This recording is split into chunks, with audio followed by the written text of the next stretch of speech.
So let it be written. So let it be done. This is Tabletop Terrors. Today we're going to talk about D&D prep and how to prep. My biggest tip for prepping is to come up with a person that has a problem. For me, as simple as that sounds, that kind of could happen anywhere else, and the details almost melt away. A cleric clutches her bleeding arm as she staggers down the road. Automatically, you're like, what? Why? How? What? And but that could be anywhere. I said the road. Is it a city road? Is it a countryside road? Is it modern day? And that, I'm using the word cleric, but so that is my biggest tip: is have a person who has a problem, and then the other thing I would add onto that is make them want a thing. That same cleric comes up and says, "We need to find the Deus." What's happening? Who is this person? Why does she want this thing? Now a scene unfolds, and literally the rest of the backdrop or wherever that takes place is so far less important than the person, the fact that she's bleeding, and the fact that she wants a thing. Now you've got yourself a story. What about you, Jeff? Yeah, so I'm the sort of GM who I like to have a lot of specific elements planned out, but also leave enough open space to kind of improv and let the players kind of work their way through what they want to do and approach the session in the way that they want to approach it in.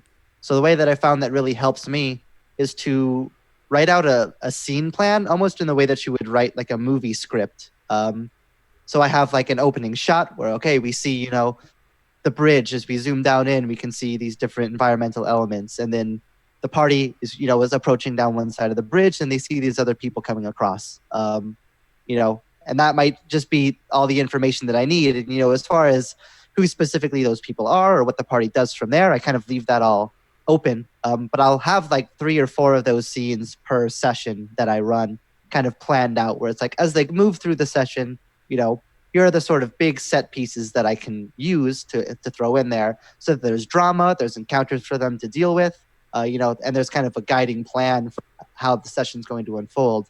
But it also leaves enough space for me to be able to let the players improvise and ask questions and approach encounters with unique solutions, and not have to feel like I'm either caught off guard because they went outside of my prep, or, that I'm not going to be able to give them the freedom that they need to do what they're interested in doing.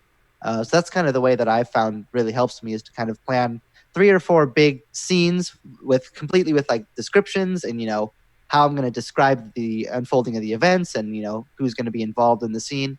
And then kind of have interwoven space between that to let, myself improvise and let the players improvise. And so very similarly to Jeff, I prepped very much the same way, where leaving a lot of that space. But I think something that I like to think that I do okay at is I prep the things that I need to that make it seem like I prepped a lot more. So I kind of think of it almost in terms of movie sets, where most movies you see, there's no ceiling on the building, but you just never see the ceiling. So if I were, say, a scene was happening in a church, I basically, for all of my prep, take the players and their characters out of it entirely. I just go, okay, well, if I were describing to someone, how would I do it? Okay, well, there's roots on the ground and some of the pews are broken. There's shafts coming in through the lights, and there's a very high ceiling with, maybe some birds have made nests up there. Just the high points, maybe what it smells like, maybe on a note card or something I can refer to, and then I just keep mixing those things together, say, when I'm describing it. But I haven't actually really prepped as much. I'm like, okay, well, maybe there's a monster there. There's the thing they need. I don't have to make a lot of decisions until the players show up and start kind of making those decisions for me. Oh, okay, I look for the thing I need. Oh, okay, well, it's behind the lectern maybe.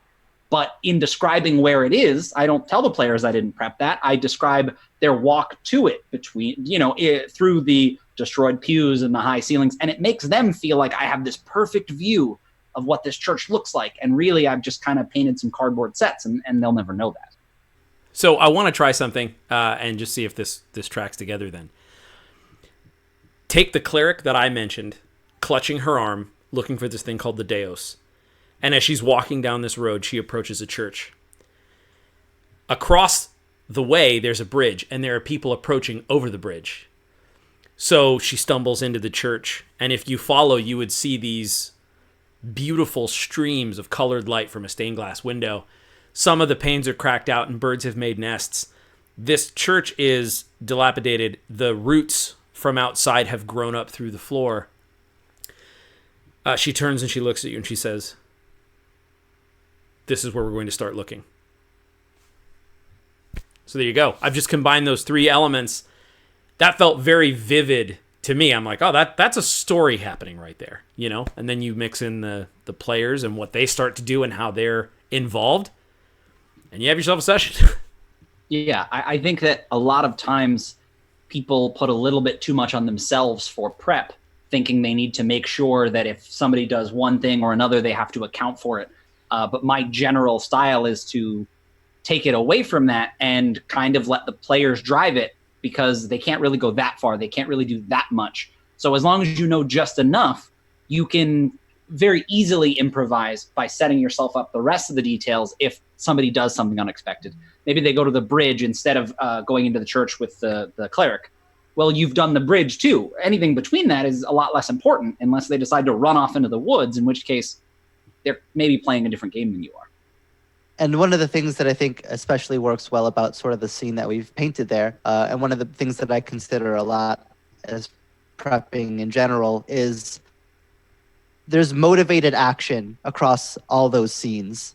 The cleric has something that they're looking for. There are people approaching across the bridge who will encounter the party and presumably also have their own goals in mind. And the party will have things that they're trying to do as well. So I think that really helps, too, to keep the scene moving and give it direction, which will kind of push the game forward and prevent stalling out. Because all the different elements in the scene that we've created there are moving forward and have intention and have motivation. And that can really tie up and smooth out a lot of prep. And it makes it, at least for me, way easier to improvise, too. Because if the players do something unexpected, well, you can just kind of fall back on, well, what does the cleric want? They want to find whatever's in this church. So, you know, if the players do something strange or ask a weird question to the cleric that I wasn't expecting, I know what they want, and I can use that to frame the answer. And same with the people coming across the bridge and so on.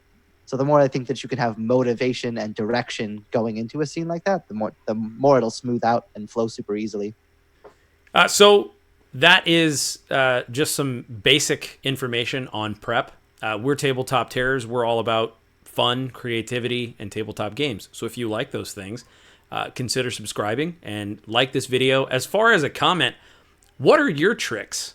I would love to hear, and we would love to hear what your tricks are for prepping or not prepping, as it were. So, well, I think that'll do it for today. So why don't we end with a Tabtarian toast? May you mend the first break. May you kill the first snake. May you conquer everything you undertake. Sláinte. Sláinte.